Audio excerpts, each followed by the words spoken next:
fucking Kobi almost stopped smoking cigarettes. It got to that point. Oof. What you? I thought you. Well, you're smoking right now. Well, okay. Well, I'll make it real quick. So, like, we were up in New York, right? Traveling down, and our boat goes about 5 miles an hour just because of the type of vessel it is. Well, we can't travel in certain seas and stuff, so we got stuck off the coast of Florida for like 20-something days. Yeah. And so we had enough fucking douche flutes and fucking tobacco to last us till we got back to Fushun in Louisiana. We ended up having to stop like 3 other times. And we were like 2 weeks without everything. Then we got back to Louisiana. I'm like, we're going to get cigarettes again. That was the first thing, huh? Dude, it went, like, remember as a kid you smoke your cigarette and then, like, no matter what kind of cigarette it was, you'd get that fucking nicotine head-high rush of fucking doom. Yes. It was back to that, man. It was, yeah, it was awesome. Yeah, it was great. So, yeah, but now, you know, I only smoke when I drink, which is every day, so. Well, you can't drink on the boat, though, so it ain't every day. No, I don't smoke cigarettes that much.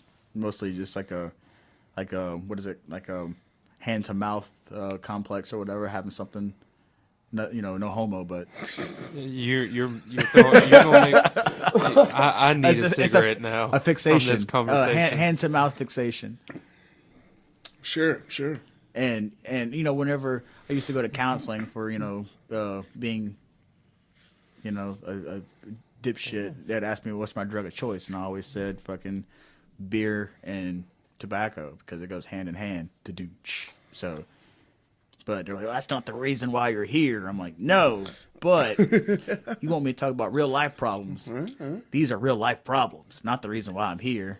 It was just for like dime bags. So, come on, man. Man, you come on the soap rock right now. Hey. It went from cigarettes to dime bags. Dude, all we have out there on the boat is like to just talk about like what can we do to better ourselves, and then we get back to land and it was like, okay, I really just need to focus on this and focus on me, focus on the family, because out there, man, it's like prison, but you make a lot of money, and you eat decently, and yeah, you can have ice cream for, you know, every meal if you choose, but it's a different way of life, man. It's good to be back. I'm about to leave again, but it won't be for 3 months, so woo. Yeah, well, that's great. It's nice to have you back on the mic too. Hey. The listeners will thoroughly enjoy hearing your lovely voice again. Welcome back to Third Coast Podcast, man. I'm a partial host, I guess I could say now. Sitting here with the one and only Gator. What it do, Gators?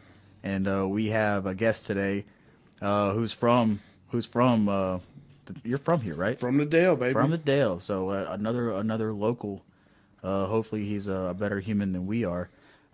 Kris, what's your last name, Kris? Laird. Kris. Oh, I know who you are now, motherfucking dude. We worked together. Hell yeah, man. Didn't we work at McDonald's together? Probably. And Buddies. Didn't you work at Buddies? Yeah, way back in the day. Yeah. Yeah. Oh, yeah, I know. I don't think I've ever seen you with a fucking beard. That was, yeah. It looks good, yeah. It was frowned upon. We're all like, you know, gentrified men now, you know. Joe looks like a fucking Sasquatch. Like, hey, thank you. Your fucking beard is hellacious, dude. It is, man. It's 6.5 inches long right now. Hey. That's the first time you've ever been able to say that, right? It'll be first and only time. My bad, dude. I mean, the truth is true. Because, like, whenever Joe told me, like, Kris, he went to school with us, I'm like, man, I don't remember no fucking, only Kris I remember is, like, Perkins and shit. But, no, I remember you, dude. Yeah. Yeah, my bad, bro. Nah, brother, it's all good, man. It's all good, baby. Fuck, dude. So, it's only been forever, so it's cool. Like 17 years, maybe? It's something like that. No, 17 it's been years. A while. It's been a while, for sure. What did you graduate? 09. You was in our class. Hey, right? yeah. What the fuck? So you're like inscribed on the class mug. Probably. Yeah. Don't you have one of those here somewhere? No, I think that's at my dad's house. I mean, they probably have my government name on there. You know.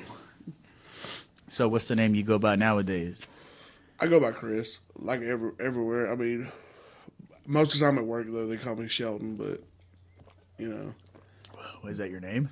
First name, yeah. Oh, really? Well, that's very, I like that. It's very proper. Great grandpa. About to say that's very Great proper. grandpa. Yeah, I was gonna say that's very white of you, but you know it's a very white name. Sheldon. Only people I know Sheldon are super white. Seth Hatfield's dad's name is Sheldon. Yeah. Yeah, Mr. Sheldon. Yep. Yeah, shout out Mr. Sheldon. He's a shit. Make sure y'all go to, if y'all in Oakdale, check out Cafe on 10th. Ain't that what it's called? Cafe on 10th, and he runs? Yeah. Good Go ass get fucking food. Yeah. Ass fucking food. All right, I will. You- It's been a while, dude. I got. You gotta get it out. You gotta get it on the Get mic. it out, man. Get it out, brother. Well, we started a swear jar apparently, so like it's so hard for me not to say fuck because it's like the one word that you can universally use for all of English, Facts. and so You're struggling. Hey, I got the source in the house you can borrow for other words. it's not the same, dude. Fuck. Fuck. You can use it like you can say it with emphasis. You can say it like 1,000 different ways, and it has total different meanings, double meanings, innuendo, direct. It's an exclamatory, a noun, a verb, adjective. Fucking, it's like the best universal word. But why is it so bad? It's just a word. It's bad because of like the intentions. Yeah. So, fuck it. You know what I'm saying? Yeah. I'm glad you're expanding your vocabulary, though. Well, also, I told her if she makes it official of a swear jar, that I'm just going to use that to bring Lydia to fucking Disney World. So I guess I am benefiting from it by saying fuck all the time because it is my money anyway. So Hey, it's an an alternate route to saving money. Yeah, so that's yeah, not a bad absolutely. idea. yeah, dude, fuck Absolutely. it, man. It is what it is. So So let's dive right up into it. So you go by KC Riddle. KC Riddle, Big Daddy Juggalo, the psychopathic assassin. Man, So how long have you been wrestling for? I got into the business kind of around 2014, 2013, somewhere in there. Bugging the Rocket, Chris Paul. Oh, yeah. Yeah. Definitely know who Chris Paul is. who the fuck is Chris Paul? He goes by the Rocket. But, Rocket. I am the Rocket. If you knew, You know. you know. That is Definitely. funny Okay, right all there. right. I don't know, so we'll get to that Oh, I later. can't. That's time. gonna make a great clip. Oh, bro. Let's go. Oh man, yeah. He used to have these little shows in Mamu all the time, and like I would always try to scrounge up a couple of friends or just say fuck it, go by myself, They did come to Oakdale one time back in the day in the gym. No, it was before that. Before the parade, Yes, I was at the first because like I was the first few parades doing that. Yeah, I remember seeing that. And I was like, this is fucking dope. But I don't think anybody else thinks it's dope. Because I was sitting there like, this is fucking awesome, man. I mean, like, that was like, I guess you could call that was my like official quote unquote Louisiana debut as KC Riddle. That was like 10 years ago, dude. I was just in like some Adidas pants and like a ICP Riddle box shirt. Fuck yeah, dude. That was a little while after that. That was probably 2015. No, that might have been 2014. So it was 2013. Then I started bugging him, and we went to one of the shows in Mamu at the old skating rink there, and he had kind of like a mini training thing, like me and another handful of guys from here. But I was the only one, I guess, about it. 'Cause it hurts, bro. It hurts. Well, yeah, it's fucking acrobats and You're a stunt man. yeah. You're on live stunt man, one take, gotta get it. But is it like choreography based, or can you tell from who you're in the ring with by like their moves to how to set up for it? Well, like it's a lot of communication in the back. what do you do? What are you good at? You know, this, that, and that. But like the basics, they teach you how to fall, bump, without, you know, knocking yourself out. It still doesn't hurt any less. I mean, there is padding, but like, bro, like when you just throw yourself down, Yeah. like that, you don't feel any padding. You just Yeah. you know. But he hooked me up with some guys out of down by Abbeville. Flip the Wolfman Jackson, my bro. That's like my uncle in wrestling, and a guy who he became like one of my best friends in the world. You know, inside, outside of wrestling, Ashton Spears. He kind of threw me off on them because he didn't know how to train anybody really. So he was having a little thing at his house when he still lived here for one of his kids, and they brought the ring and everything. And I'm like, dude, you got to help me get in. You got to help me get in, dog. Because I mean, that's all I've wanted to do in life. You know what I mean? It's just like yay big. Mm-hmm. Like, if anybody asks me what I do, I want to be a pro wrestler. Easy. He put me up with those guys. I went down there, me and a buddy of mine who was staying in Homa at the time. So, like, I had shot down to Homa, picked up my buddy, and came back up here just to do this little training, whatever you want to call it, with these guys. Funny story about how we met Ashton, like, when our first encounters, like, dude's like, hey, man, you got a cigarette? Yeah, bro. In the truck. Buddy tells him, oh, take whatever you need. Cool. Ends up taking, like, I want to say he took, like, either half the pack or, like, all but, like, I know he took, like, all but 3. But he needed them, though. Yeah, he needed them. He totally needed them, brother. I got hooked up with them, man, and went down there around, like, so that would have been, that was 2013. 2013, around Thanksgiving Day, actually. Like, didn't have nothing going on. So, like, that's how I spent my Thanksgiving, in the dude's backyard with his old boxing ring, bro, and, like, With God. like the padded turnbuckles and shit. Nah, they didn't have that. They had, like, the actual, you know, the regular turnbuckles. But, like, in a wrestling ring, you have, like, a board about yay big all the way down. Okay. In a boxing ring, you have thinner boards. They're so small that, like, if there's more, like, the way we did it was 2 or 3 of us, I want to say. And when you hit, if you didn't hit first, that board would come back and slap you in the back of the head. Oh, shit. Oh, okay, I get it. Yeah. It's because the different kinds of rings are designed for different types of fighting. Because when you're boxing, you're on your feet. Yeah, you're on your feet. So the different spacing in the boards, I could see it because the boards have more give. So you're in the boxing ring when you have all that weight hitting this thinner boards, it's more flexible than if you had the right size. Talking about the boards beneath? Yes. Okay, Yes. okay. Like, it still had some padding, but like I said, it would still pop you in the back of the head. Hell yeah. If you weren't the first man down. And even, like, you know, that split second of just boom, boom, pop. Went down there and got hooked up with them.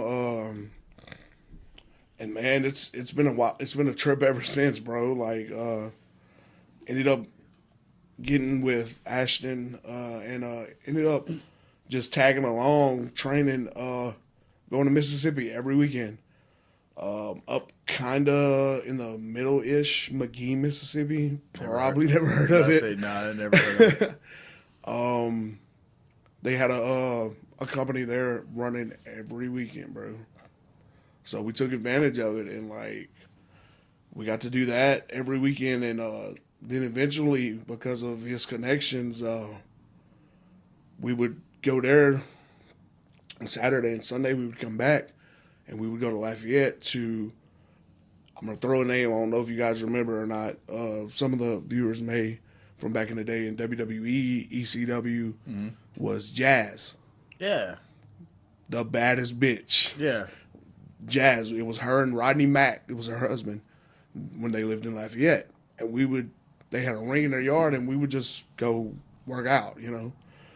It would be us and, like, another guy from the circuit down there, you know, that they all knew him, so it was all cool. We would go work out over there. We actually, Jazz came out one day and kind of worked with us one day, just out of the blue. It was really fucking cool. We got from her, and this is, I always keep this as like my badge of honor. So in wrestling, it's called a slap drill when you're training. And what it is like, you know, because you're not supposed to actually hit. Right. But you're not supposed to, like, guy get, like, right there. It's, you know. So they would slap you, and you're not supposed to sell it, react. You're just supposed to, just take it. Yeah. And she smacked the shit out of us. But it was only me and the other guy that was like my friend that were with Ashton, because she knew him. That was really fucking cool. Then, you know, every weekend doing that, eventually kind of got in with another one of the companies that was kind of branched off from one of the guys that worked in Mississippi there. That was Battle Zone Championship Wrestling. And the second company was, at the time, it was Elite Pro Wrestling, I believe. I think I've heard of that one. That one was, I think, another one you're thinking of, I think, from Louisiana. Yeah. It was, I want to say Elite Championship or something like that, out of Houma. Because the one that you're on the flyer for that you sent us, that's out of Plaquemine. And Plaquemine, they've had a good bit of stuff. And so, like Houma and stuff. It's like South stuff. Yeah, bro. Like, up here, there was nothing, man. Yeah. Like, well, up here is just That's just typical around here. Yeah, well, you say typical. There's not even as much as like there's not as many like martial art gyms as there used to be. But there are like training gyms for mixed martial arts now. But I remember like every town used to have like Taekwondo and they'd have the little karate dojo, set man. up. Like, I remember going to Dorito all the time. That one random little... Right there by the train tracks. Yes. There's random. Boop. Yep. Okay. For those wondering, that building is still up for lease if you need a building. If you need a building. But this was... I forget what the town was. It was another small little town around kind of southern Mississippi, more close to the coast. Got in there, man, and that's when I actually getting to wrestle more, you know, because like when you first start, your first like at least year, just experience. You'll set up rings, work security, tear down the ring. So you're like apprenticing. Yes, pay your dues, you know. I mean, I remember times where it was just me and the one other guy setting the ring up. Yeah. And, like, we got to where, like, we would carry, like, 2-3 boards at a time, throw them, you know, one on one and one on the other, and let's go. And then now I've seen, you know, whole ring crew set up. And I'm like, where were y'all at, guy? So, like, how long does it take to set up a ring? It depends on... Manpower, most definitely. And, you know, getting to know where everything is on it. Got you. Okay. Yeah, you bring in your metal supports, your sides, and your post, and you get that set up. You come with your boards, padding, and then your canvas. And then you have to go under it with, they'll have like chains from each turnbuckle under it, kind of connecting in the middle on like come-alongs. And like you have to kind of adjust that, and then you can tighten your ropes. But usually, if you know what you're doing, like an hour, 2 hours maybe. That's for you and that other guy took Me and the other guy, we would get it to like, we could get it done. We could get it set up in an hour and everything but the chains ready to go. Where is that? Where you have to get under the actual ring. Oh, okay, I got We you. would get one of the guys, okay, y'all need to come, you know, help us with this, and we got the rest. Hell yeah, man. That company changed into Southern Championship Wrestling, which the majority of my career I wrestled with. We would run in the Kiln, Mississippi. Right? Like the first, when you come off of I-10 into Mississippi, like the first sets of actual exits past the, what is like a little space center or whatever that is there. What are you talking about? You go right past that, and then there's Bay St. Louis one way and Kiln the other way. You're in the middle of nowhere. I feel like that's how like all of Mississippi is, dude. It's just like trees, and then like here's some towns, dude. Like we worked the show. This was before I was actually wrestling. It was EPW in the sleepy little community of Magnolia, Mississippi. That sounds like a nice place. Bro, with like maybe a handful of people there. Hell yeah, dude. Just nobody there. Just okay. Well, let's do this. But that's a lot of your indie wrestling. You know, going out to those small towns. Sometimes you get a good crowd. Sometimes it's meh. But that's what you refer to it as indie wrestling. Yes, and it's independent. It's just indie wrestling, independent wrestling. But it's still, is it like it would be like the minor leagues, like, basically. Okay. I was gonna ask if it was like considered minor or amateur, but minor leagues. Yeah. Okay. So with doing this, is there like a potential to be recognized for? Because like we don't know shit about any of this, right? So like we grew up with like WCW, WWF, and what was the really hardcore one? ECW. That was the backyard Extreme Championship Wrestling. Yeah, where they would go stupid. No, dude. It was like they had no rules. Yeah. But it was fucking great, man. What wasn't that? What about the backyard wrestling shit?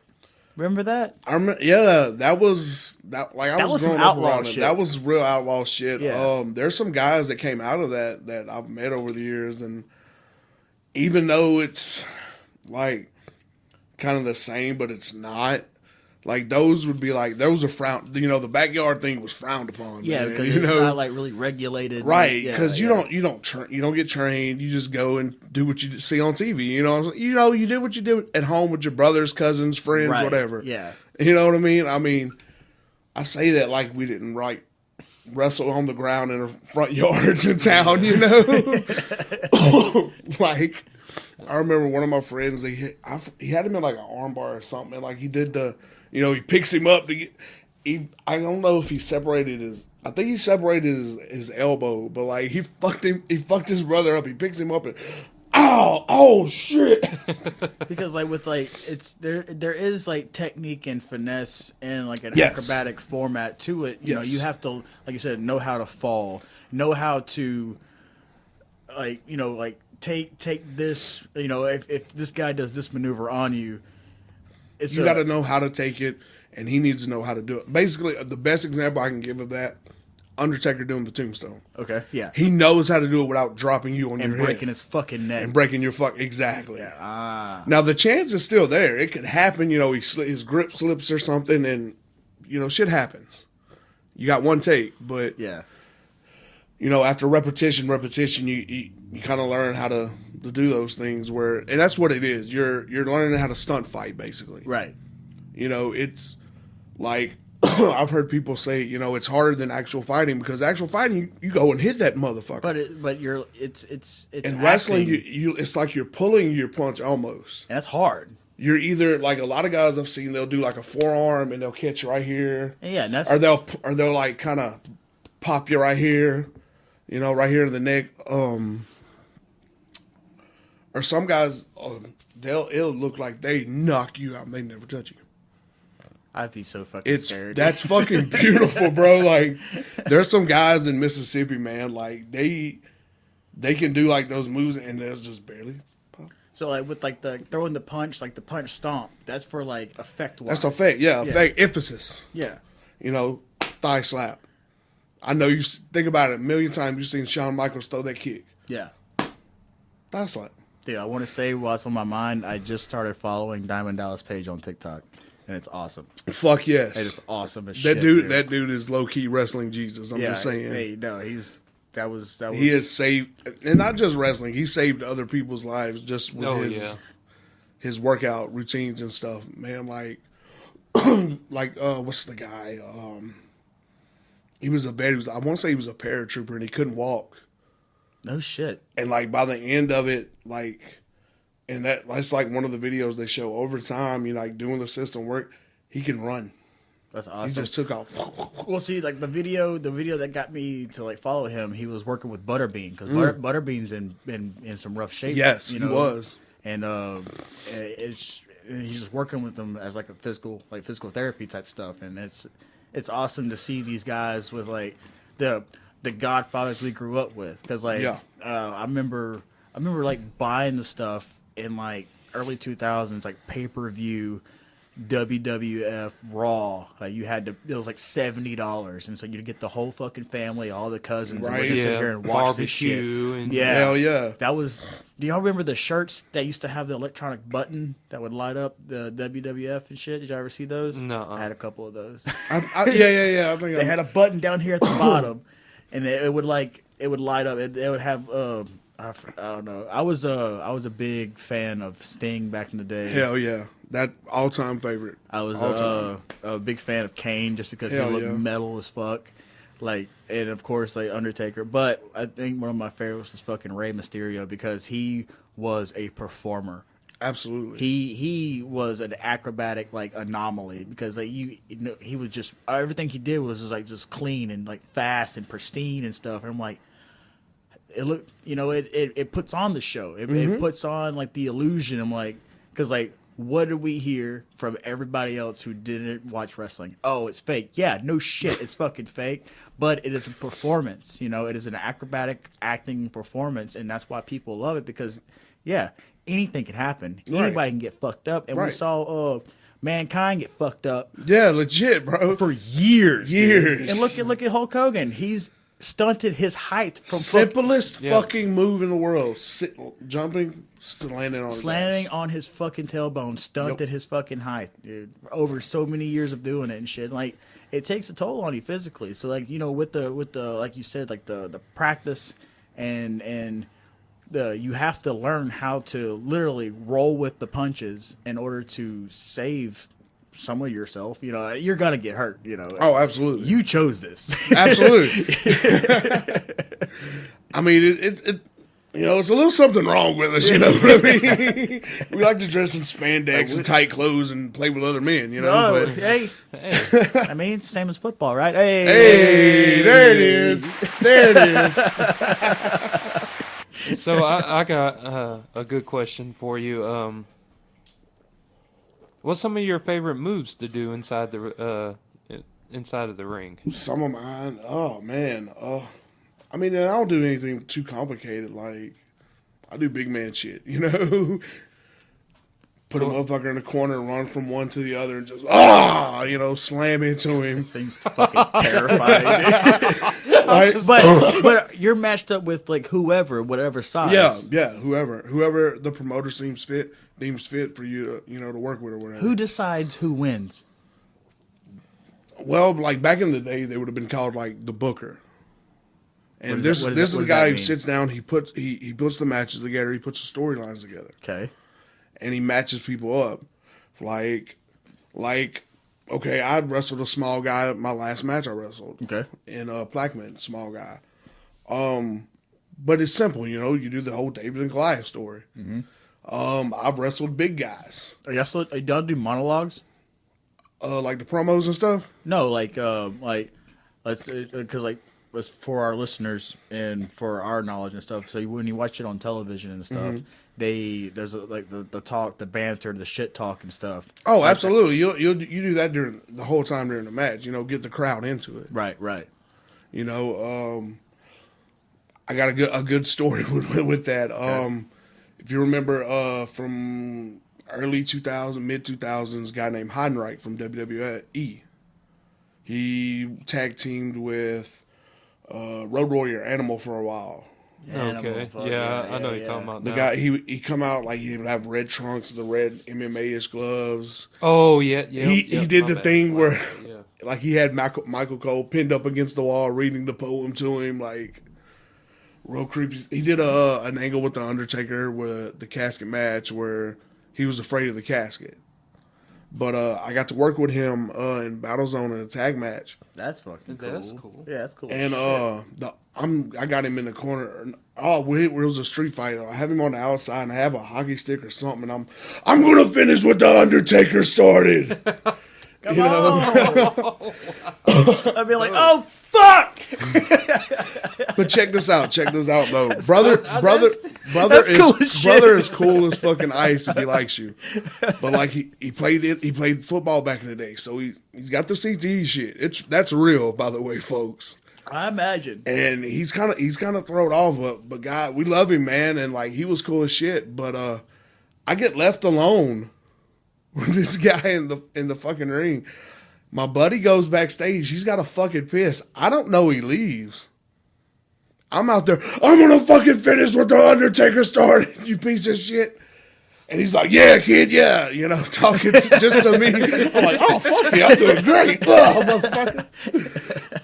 But like, I've seen him flip out on a guy he didn't like just for pissing him off. I'm like, oh, shit.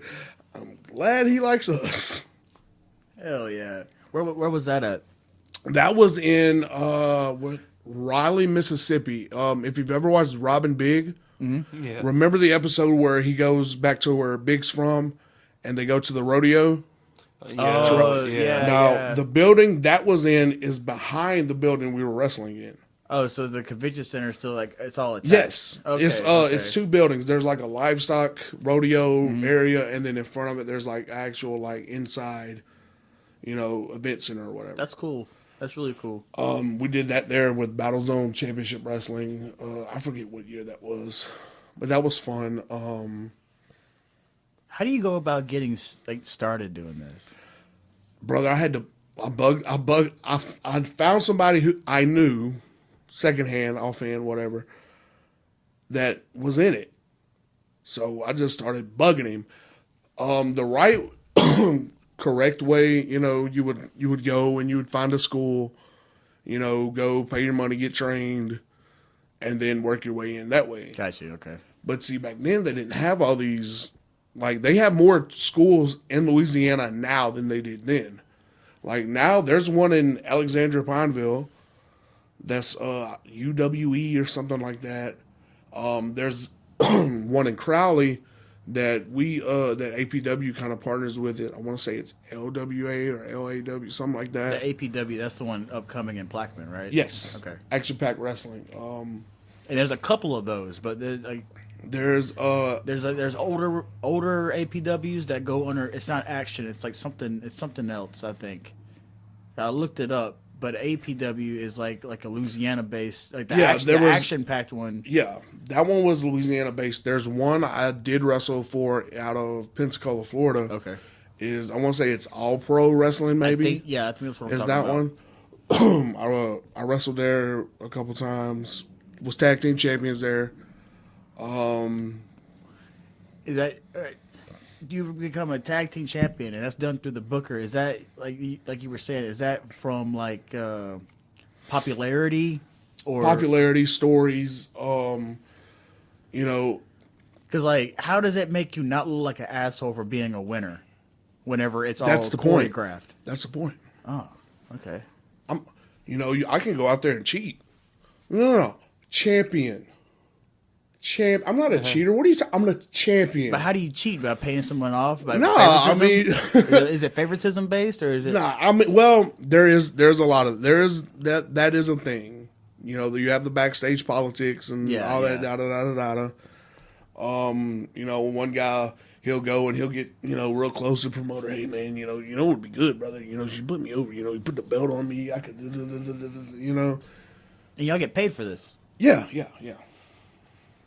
That's fucking cool, man. I wish I mean, it doesn't pay the level. It doesn't pay the bills right now. It's like a hobby. But it's like being like being in a band. You don't get paid fucking shit being in a band, especially around here. Right. You're doing it because you love it. Yeah, you're doing it for you. Yeah. Right. But yeah, man. I mean, there's guys that do that, and there's just they'll you've paid your dues. You've been here. You. The people react to you, so we're gonna put faith in you, and we're gonna put the championship on you. Hell yeah! And that's really what it is. The title means that they trust you to carry you're carrying part of the company. When you're the big champion, you're carrying the company, quote unquote. But they're putting faith in you. But did they give the title to a douchebag? Oh yeah, they'll give like across the board. Nobody likes him or her, bro. A lot of the this is a good guys are some of the just biggest pieces of fucking shit in real life that you've ever met. Hell yeah, dude. Like the bad guy piece of shit motherfuckers are just, dude, those are just some of the best, like. Yeah, but And it's like back in high school, bro. We were the outcasts, right? yes, most definitely. We were some of the coolest motherfuckers on the, you know what I mean? Like Ashton Spears was like I'm the bastard son of Louisiana wrestling, you know? Hell yeah, dude. You know, they hated that guy for real, just for different shit, you know? But like I got to know him, dude, that's my fucking brother, man, you know? Right. You know, the old quote, I learned a lot of shit from just fucked up motherfuckers, you know? Yeah, that's where we're from. You know what I mean? That's who we were and are currently. So. but it's like an underdog aspect, right? Yeah. Like for you to like just embody that idea. I'm like, hey, fuck, you know, like look at me, look what I'm doing. Deep down, we're still all pieces of shit here, right? Yeah. And to us, I say pieces of shit, but we still got morals, you know what I'm saying? But like, I feel like I hold myself to a good standard. oh yeah, no, you're a way Right. better person than I am. But that's really cool, man. I mean, but you know, because you got good, like, you know, you got good people, bad people. yeah, but that's what I was asking You know, about. they come from all walks of life, man. Like the favoritism aspect of it. So if you could have somebody in y'all's like, what do y'all call it? Like how it used to be a federation for like that Federation promotion, okay, so same, like within you have like 30 people in the same promotion, right? right? And then there's like fucking this dude Clark, who goes by the Crippled Demon, and he's just like he's not a good dude. Like he's an addict. He's a gambler. He fucking hits women. He can still get the title. I mean, yeah, essentially. Well, I mean, because you're putting on a different persona when you go in the ring. too. Right. I mean, there's a line, you know, but Okay.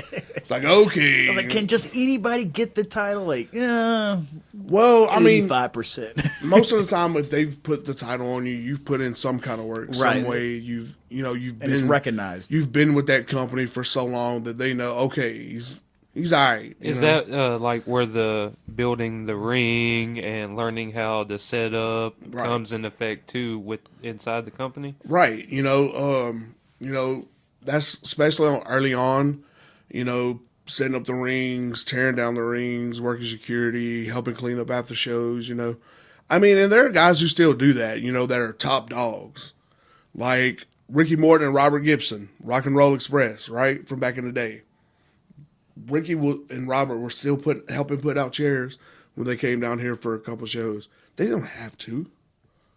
You know, Charles Robinson, one of the old, like, he was in Lil Nate's from WCW back in the day, the ref. He still, you know, he helps put up the rings, tear down the rings. You know, it's a respect thing, And you know? camaraderie. Yeah, You know, absolutely, It's the not, brotherhood. It's not beneath them to help out. and Absolutely, stuff. absolutely. And that, you know, that shows, hey, man, that brother's in the Hall of Fame. He's been to the top. That's awesome. You know, he's still a humble dude. He still helps out, you know? And that's what you try to do for the most part. They have guys, you know, they're just, oh, fuck it, I'm out, you know? Especially, like, when I was training coming up, you notice it more. It's like, well, this motherfucker has only been in the business, like, a year or two longer than me. Where the fuck's he you know, but whatever, you know? But yeah, man, I mean, it's all walks of life, though, like, but like, as far as like getting the title put on you, that's, you know, your work, dedication, helping promote shows. But how does that come about? Like, hey, man, this time we're gonna give it to you. Is it like a privilege? I know it's a privilege. Yeah, but absolutely, like, it's a privilege. But is it like discussed at the beginning of the bout? Like, hey, man. Yeah. Hey, Like most of the time, like they'll come tell us, all right, this person's winning, and we want you to clean. That's middle of the ring, pin 1, 2, 3, or you know he'll cheat, but he's gonna win. What is cheating? You said that a while ago. You do you cheat in something? You cheat, bro. Wait, what do you mean, though? Like the You know, you the poke referees the guy in the eyes. You know, hold the tights when you roll him up. You put your feet on the ropes for extra leverage for the pin. But is this okay? So It's kind of like is it cheating or is it like deliberate? Like I'm trying to fuck this dude over. Oh no. Okay. You're within the restraints of you're the villain. You know, because you're essentially fighting your friends.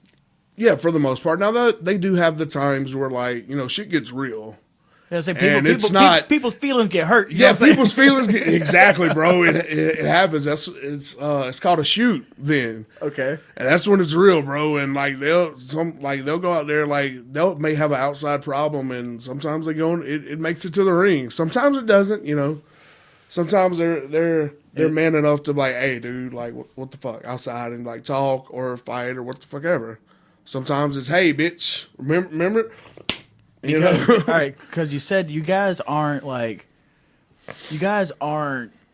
It's not choreographed. You're not like, all right, I'm gonna do this move, you're gonna do that move, I'm doing this move, you're doing that move, and we're gonna, It can be for the most part, like, but as I can see that as like a if you're first starting out amateur, like, all right, we're gonna try to like dance this out together, right, and that's what it's supposed to be, dance. But for the most part, you don't. If say like someone who's been in the business for a while, and you're challenging somebody you're not really too familiar with, because are you challenging people within the same company?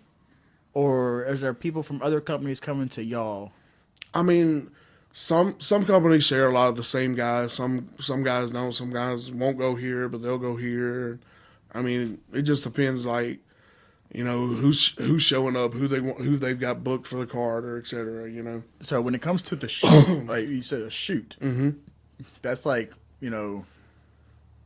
all bets are off, brother. like we're fighting. We're about to fucking fight. But, we're fighting, but within the realm.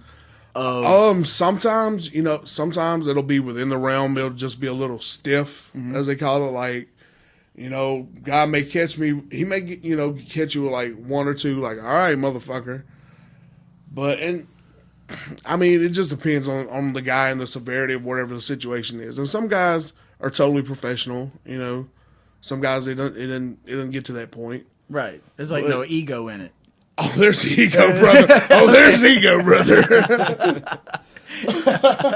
Fuck yeah, man. I mean, but that's like anything, brother. Like Yeah. at your regular job, everyday job, there's guys with egos walking around. But as a performer, there's like I'm trying to say what I'm thinking. Like, all right, so what am I trying to say? Like, if when it comes to something like that, with ego involved and the shoot aspect, and I'm trying to size you up, and there's that line y'all can't cross without actually physically fucking fighting. Like, how normal is that? Is that something you like? Can that just happen within? It can happen, but most of the time it's pretty rare, unless like unless the guys like have an outside problem or have had an outside problem. Most of the time, I say, like, then how can? Yeah, I understand how that could be it can become a bad performance. How can you perform with someone that there's anger involved? You see what I'm saying? Like, how can you like do maneuvers without trying to literally hurt somebody? I mean, sometimes it happens, man. Sometimes, I mean. Even if it'll be like something small, but because y'all sign waivers. Well, yeah. Well, I mean, when we go in with the understanding of, hey, this is what you signed up for. And you better have fucking health insurance, my right? There's no union and none of that shit. Yeah, especially at this level. Even at the big leagues, I mean, you gotta have your own insurance and shit. Shit happens. Go ahead, Joe. Go ahead. I was just going to ask, on the harder side, like with ECW and stuff, have you ever been thrown through a table yet? Absolutely, and I loved it. So I've been through a normal table, and I've been through a barbed wire flaming board. Like real barbed wire? Yes. Why? It was. But why, Kris? I mean, that was just the crescendo of the rivalry. That was that was the big thing we did at the end. We had the big barbed wire match. But everybody was in on it. Yeah. Okay. Yeah, I mean, you just can't pull out. Hey, dude, we got a table with barbed wire. We're gonna pull out right at the end. They don't know about. I'm like, the fuck? I mean, for the most part, you kind of, hey, we're gonna try to use this. You're playing your quote unquote big spots out. Okay. Like the barbed wire flaming board was the ending. That we know going into it. Okay, when we get to this point, that's the end, you know. So when that happens, you go through it and 1, 2, 3, you know, that's it. But I mean, like, it was a tag match, and like, it was just an injury happened, man. I wasn't even supposed to go through it. So we were having a match. Go through the table? Yes. Oh. My tag partner was gonna be the guy to go through it. And something happened with they had a ladder, and the guy kind of threw it, and I guess he didn't see it. And like when he came up, normally you would, you know, kind of protect yourself a little bit. Brother came up and just had his head like, huh? Bow! Is this like a aluminum or is it a fiberglass ladder? Was it a real ladder? Yes, this was a real ladder. No, I didn't. He said a hockey stick a while ago. Yeah, bro. Like, beat a dude with a hockey stick. I've had hockey sticks, kendo sticks, thumbtacks, barbed wire. Thumbtacks? Yeah, those were not as bad as I thought they would be. I always because okay, back in the day, you had the cage match with fucking Mankind. Mankind was like the dude of literally fucking himself up and bleeding. Oh yeah, bro. And there was a lot of times there was fucking thumbtacks. Like, that can't be. No, that shit was fucking real. Yeah, bro. It's fucking real, man. Man, like, yeah, I had a couple sticking in me. I had some I found like months and months later, and like my boots and stuff in the bottom. Like, what the? Oh shit, that's right. Fuck. But like, it's improv. Yeah, for the most part, it's a lot of improv. Like there's a lot of different ways guys set up matches. Like you were talking about choreograph. There's some guys who will sit down and they will choreograph their entire match from start to finish backstage. Like one of the greatest old school matches of all time, Ricky the Dragon Steamboat and Macho Man Randy Savage, right? WrestleMania 3. Macho was so like OCD or whatever you want to call it. Like they made every step and they memorized it. I forget how many steps it was, but like they sat down and memorized every little thing. And there's some guys that they do that. And there's some guys that's more of an old school way. Okay, this is how we're starting. Mm. This is a big moment here. This is another big moment, and then this is the ending. And then the in-between we'll fill in as we go and how the crowd reacted. I feel like the loser has to like sell it more than the winner. Oh, absolutely. Is that right? Yeah, Are you saying yeah. that? Like, because you go in telling the story, you know, the bad guy, good guy. You know, you come in, the bad guy's finger in the eye, something, takes advantage of it. Okay, I got him now. I got him where I want him, you know? Yeah. Then you tell the story of the good guy coming back. The crowd's getting behind him. Let's go. And then the bad guy does something that fucks him over. Nah, motherfucker, I got you. And then you build back up, and then boom. Oh my God, he won. Or, oh my God, what you bet? You know, the bad guy will do something dastardly, you know, within the realms, you know, just to get the people. Oh, you son of a bitch! He had you, you know. But yeah, you know, it's a lot of times it gets equated to jerking it, you know. Okay. Explain. You know, you get it hard, you get going. You don't want to blow your nut too fast. You got to pace yourself. Pace yourself. But what about flogging the dolphin beforehand? You know, that way you have a longer resistance time. Is there a metaphor in there for that?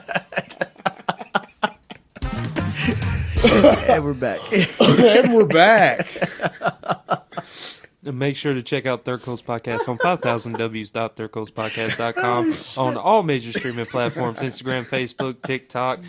And we are live in effect with KC Riddle. KC Riddle. How did you choose that name? That was Don't matter. a lot of brainstorming. I didn't even really like when I originally started going. That wasn't even my character. It sounds like a that rap wasn't name. even my name. Yeah, it sounds like a rap name. You rap, dude? No. Originally I went by Crisis. Krisis. It sounds like it's very fitting, and also it sounds like a metal band. I did, they call it a dark character in the vein of Undertaker, Kane. Who was the guy with the one strap? The big guy. Big Show?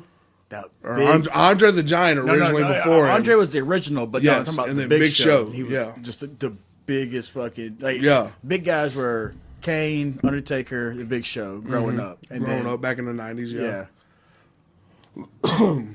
But yeah, kind of along that dark character vein, Sting from the Crow Fucking, era. that was a shit. You know, man. That was fucking so cool to me. And then along come a guy like right as we're in the planning of the planning stages of like we're gonna debut and we're gonna do all the of Bray Wyatt from WWE.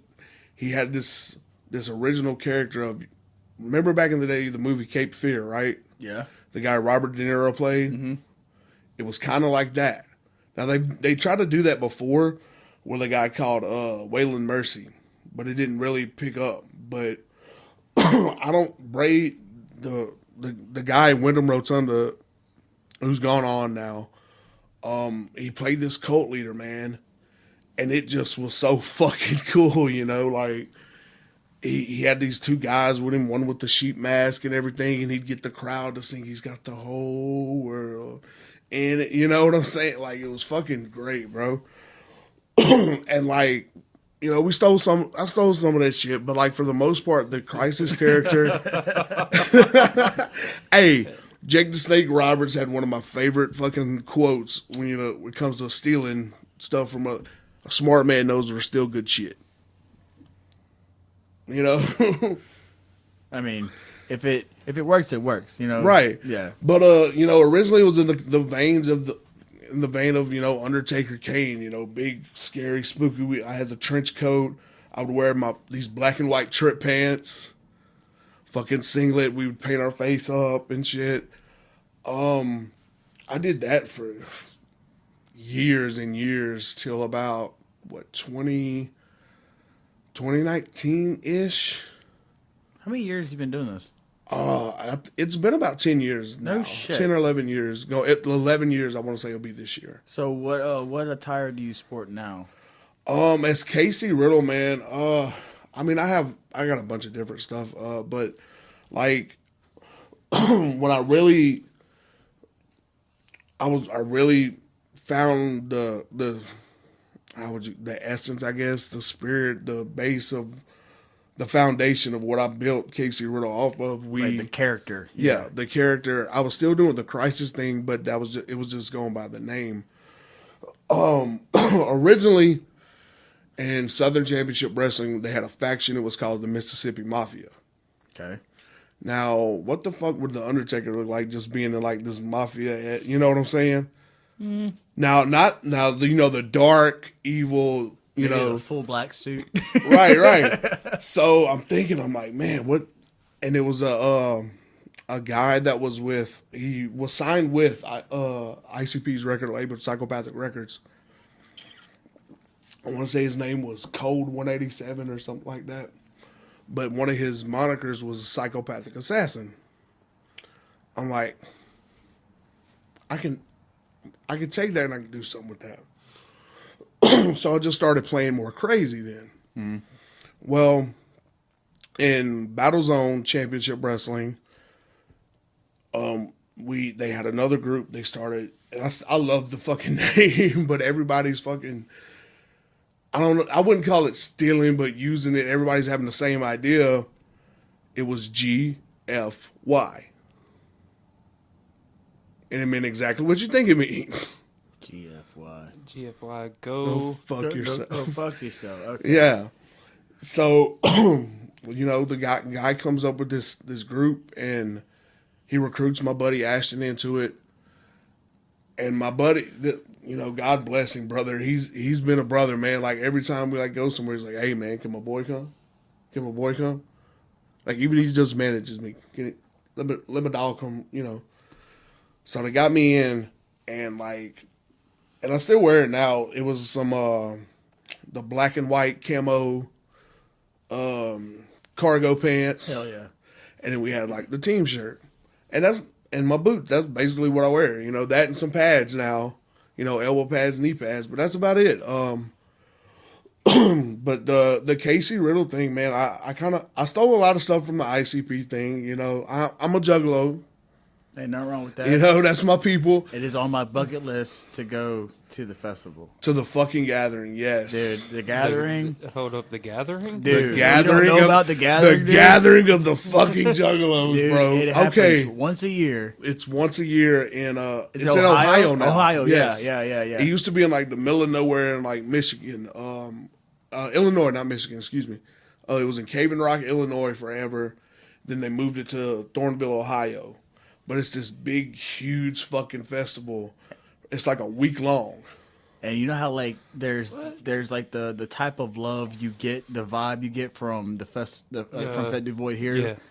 It's the same thing, but it's from it's like Juggalo standpoint? Yes. yeah, but it's like But I mean, everybody, you know, everybody's welcome. They've had, you know, not just their quote unquote, you know, music style. They've had, they had Twisted there. Twisted was part of them originally. And Twisted's a shit, dude. I know they had In This Moment in there one year. They have a lot of different bands going through there. But there's a lot of love. Yeah, absolutely. The family vibe is. And there's a is lot real, of drugs. Yeah. There's a lot of love and there's a lot of drugs. drugs. And you'll see some crazy shit. Yes. But like it's just known if you're attending this, you're here for the same reason. And it's just like a one love aspect, you know, like. And it's for the love of the music, for the love of the family, essentially, you know. And the family is the demographic of the style of music, and so there's not a lot of, you know, it's just like when we go here, there's no beef between anybody, you know. It's just we're here for one collective reason, Right. to enjoy ourselves and enjoy the reason of being here. But man, you'll see some crazy fucking Oh, shit. fuck yeah. You're gonna see fucking like. Dude. You'll see probably 5,000 naked chicks walking around. yeah. Ones you want to look at, ones you don't want to look at. Yeah, there'll be some people saying like $5 to show your butthole and shit. Yeah. you know what I'm saying? Hey, Like $5. $5, man. Yeah. but it's not just, you know, it is for a certain demographic of people. Yeah. You know what I'm saying? It's like it's you know, if you ain't timid, don't go. Right.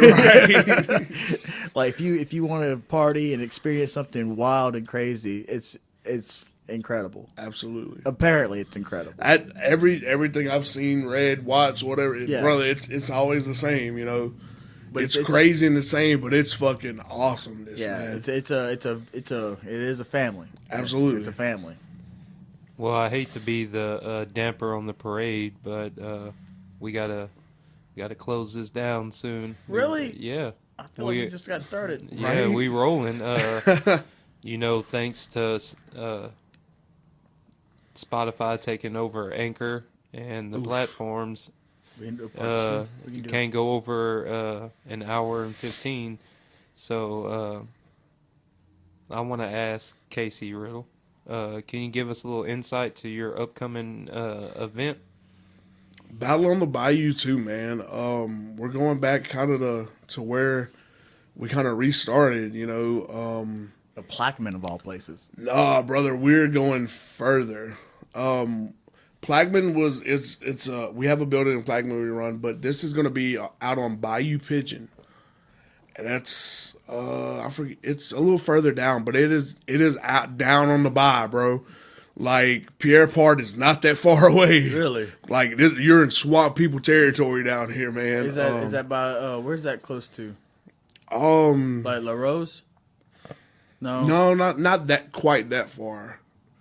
Because you said Homa earlier, and La Rose is close to Homa. This is, you know, you kind of come off of the Baton Rouge Plaquemine exit, and you go down there, and you keep going south a little bit. Okay, I got you. But yeah, we're out on the bayou on this one, in Bayou Pigeon, man. It's a great building. We've been there a couple times before. But yeah, it's a good place, man.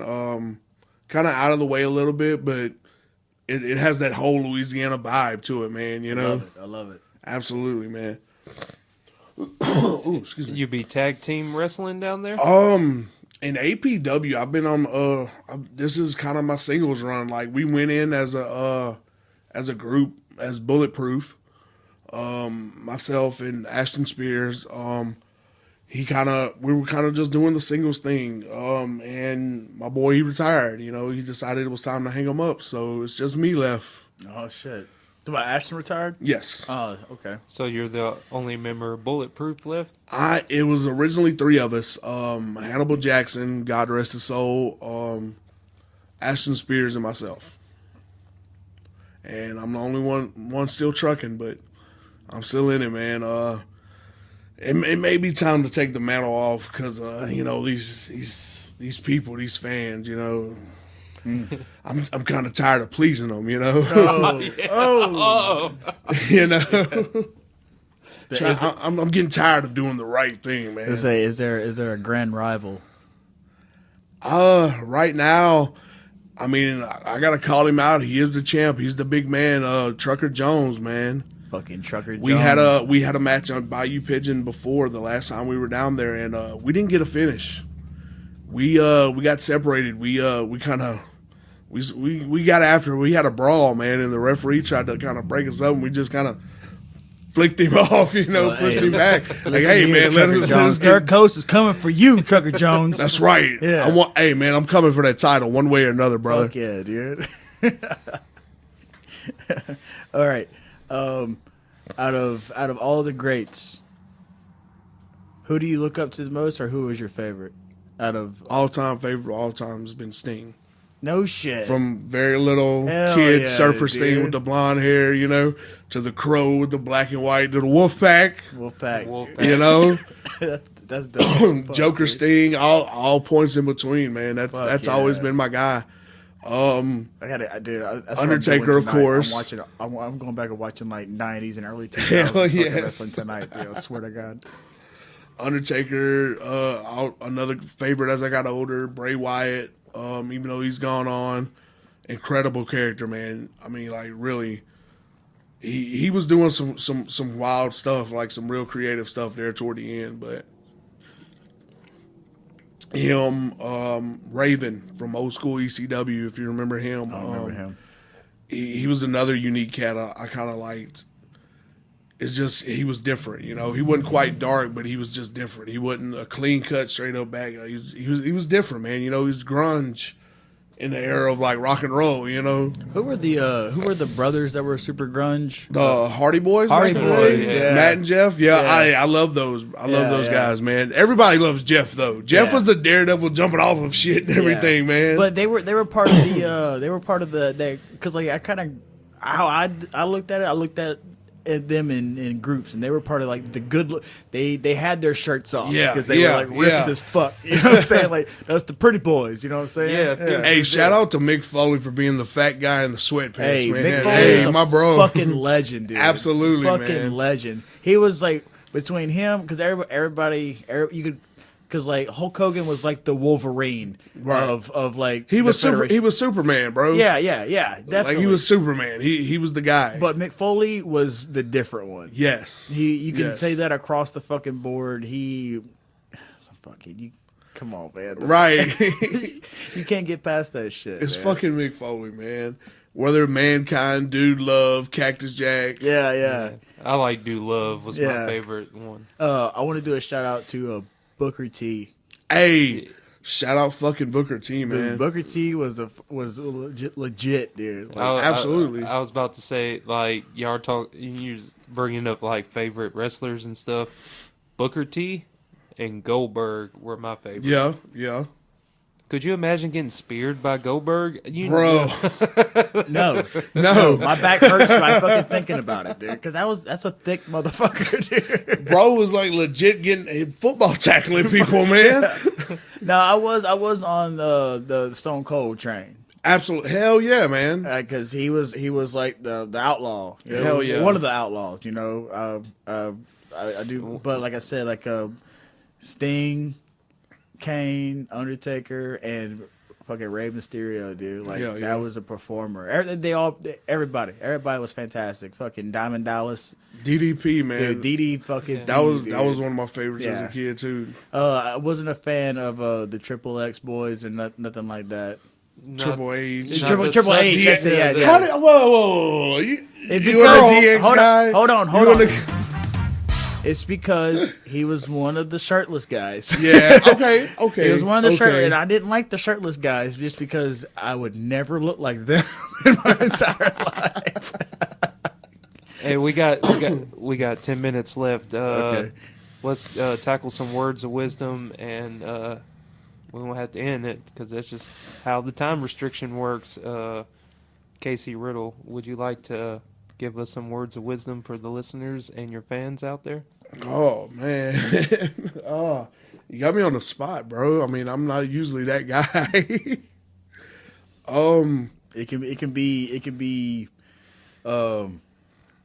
encouragement. It can be something you Hey, live man. by. It can be just, don't fuck with bullshit. It can be anything you think of.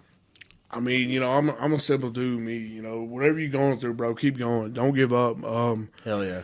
That's how we lost Hannibal. He was battling a lot of demons, and he couldn't overcome them. He gave in. I mean, it was sad, bro. He was young. I want to say he was like mid-30s, maybe at the oldest.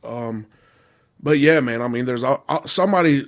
There's always somebody out there that'll listen to you, no matter what you're going through. 100%. There's people who care about you, regardless of what you think. Friends, family. There's somebody who gives a fuck about you. Yeah, one's better than none. Absolutely, man. Absolutely. If you're going through something, keep going, man. Keep pushing, keep grinding. There's a light at the end of the tunnel, and it's not always a train. Damn, that's pretty good. What about you, Gator? Uh, Mine's fucked up. Mine's fucked up. Smoke weed every day. I guess my words of wisdom is just keep on keeping on.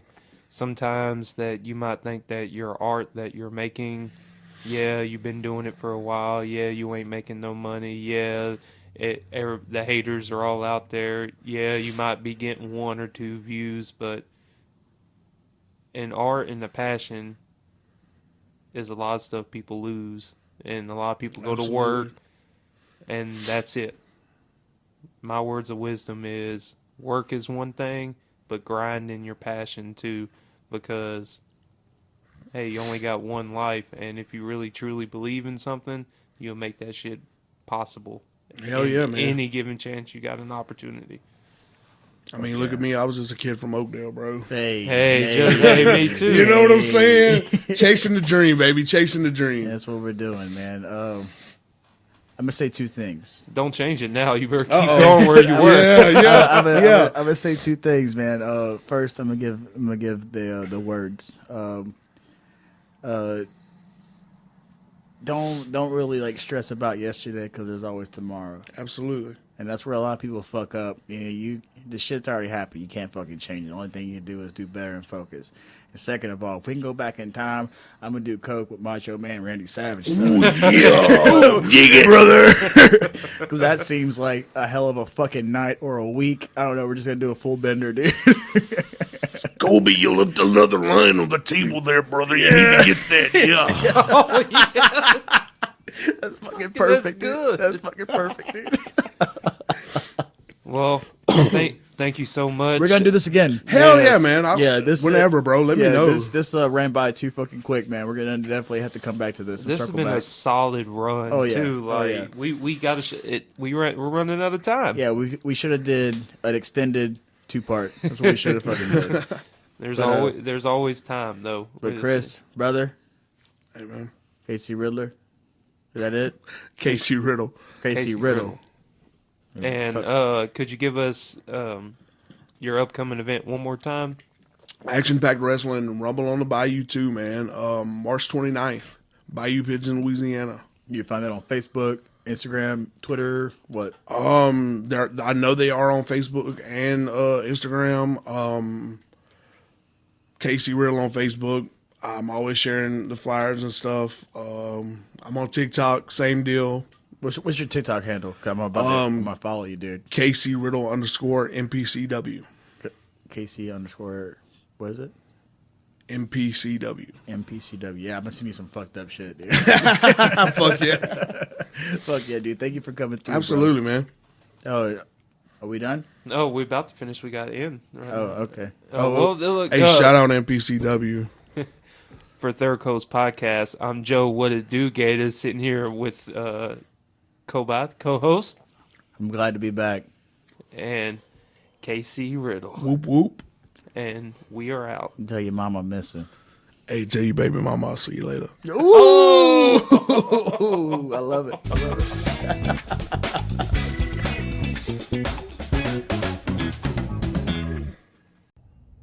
Fuck yeah, dude. That was fucking fun. Fuck, we could have kept going, man. Fuck yeah, bro. That's a straight run too. That's too easy. Yeah, dude. We gotta do this again. Hell yeah, You man. know, so now I know who the fuck you are. Yeah, dude. We gonna. Oh yeah, man. Oh, I got all kind of more shit I can get into, bro. Like.